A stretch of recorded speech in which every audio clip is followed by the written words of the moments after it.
ప్రభునందు ప్రియమైనటువంటి మేల్కొల్పు ప్రార్థన వీక్షకులందరికీ కూడా ఉదయకాల శుభములు ఆశీర్వాదములు తెలియజేస్తూ మేము ముందుకు వస్తున్నా.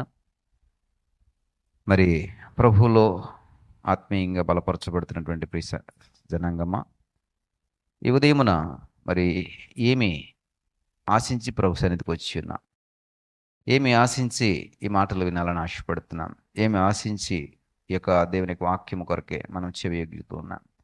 ఒకసారి పరిశీలన చేసుకోవాలి. ఒక్కొక్కరికి ఒక్కొక్క విధమైనటువంటి ఆశ ఉంటుంది. ఇంకొకరికి ఒక రకమైన ఆలోచన, మరొకరికి మరొకమైనటువంటి ఆలోచన ఉంటుంది.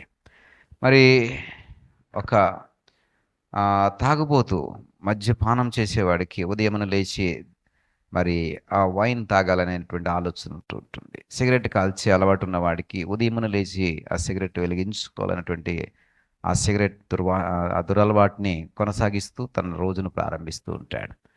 అంటే తన యొక్క దినచర్యలు వారికి ఉన్నటువంటి అలవాట్లను బట్టి మరి ప్రారంభిస్తూ ఉంటారు.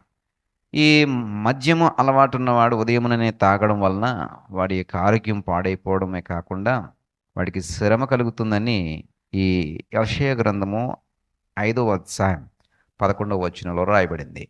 అది మద్యము సేవించేవాడు వేకువన లేచి మరి ద్రాక్షరసము తమకు మంట పుట్టించు వరకు తాగితే దాని వలన మరి శ్రమ, వాడికి ఆరోగ్యానికి ఇబ్బంది, బ్రతుకుకి ఇబ్బంది, పరిస్థితులన్నిటికీ కూడా అది సహాయపడదు. అంటే ఉదయముననే వాడు తాగాలనుకున్నది మద్యం కాబట్టి వాడు అలవాటు అలాగుంది. వాడిని ఎవరు మాత్రం ఏం చేయగలరు?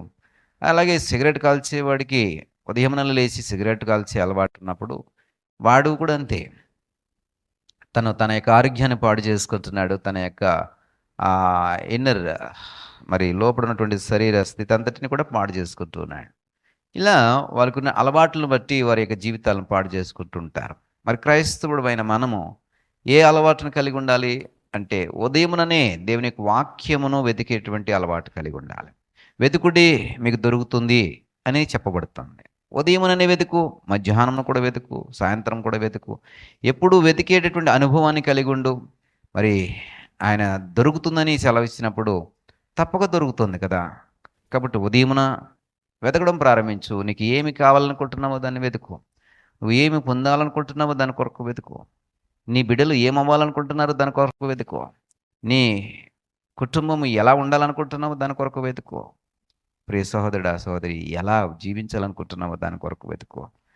ఎదిగితే దానికి తగ్గట్టుగానే జీవితం తయారు చేయబడుతుంది. దానికి తగ్గట్టుగానే జీవితం మలచబడుతుంది. దానికి తగ్గట్టుగానే జీవితము మరి ఏమి నువ్వు ప్రయాస కలిగి ఉంటావు, ప్రయాస తగినట్టుగానే జీవితం ఉంటుంది. కాబట్టి ప్రియ సహోదరుడా, మద్యం తాగితే మద్యం అలవాటు ఉన్నవాడి జీవితం ఎలాగుంటుందో, సిగరెట్ తాగితే సిగరెట్ అలవాటు ఉన్నవాడికి వాడి జీవితం ఎలాగుంటుందో, అలాగే ఉదయమునని దేవుని సన్నిధిలో దేవునికి వాక్యమును వెతికే అలవాటు ఉన్న వారికి ఆ జీవితం ఎలాగుంటుందో వ్యత్యాసము మనకిట్టే తెలుస్తుంది. ఆ వ్యత్యాసము బహుస్పష్టంగా కనబడుతుంది. నీవు ఉదయముననే దేవుని యొక్క వాక్యము ద్వారా, మీ మేల్కొల్పు ప్రార్థన ద్వారా ఈ యొక్క జీవితాన్ని ప్రారంభించు. గొప్ప కార్యాలు, గొప్ప సంగతులు నీ జీవితంలో ఆశ్చర్యకరమైనటువంటి రీతిలో నువ్వు చూడగలుగుతావు. నీ కొరకు నేను ప్రార్థన చేస్తాను. ప్రభా, నాకు సహాయం దయచేయి. ఇదిగోనైనా ఉదయముననే నిన్ను వెతికే కృప మాకు దయచేయి. ఇదిగో ప్రభా, మా అలవాట్లలో నన్ను మా ప్రారంభ దినచర్యలు నేను వెతికే వారంగా మేము ఉండాలి. మా ప్రారంభ దినచర్యల్లో మిమ్మల్ని వెతికే అనుభవాన్ని మేము కలిగి ఉండాలి.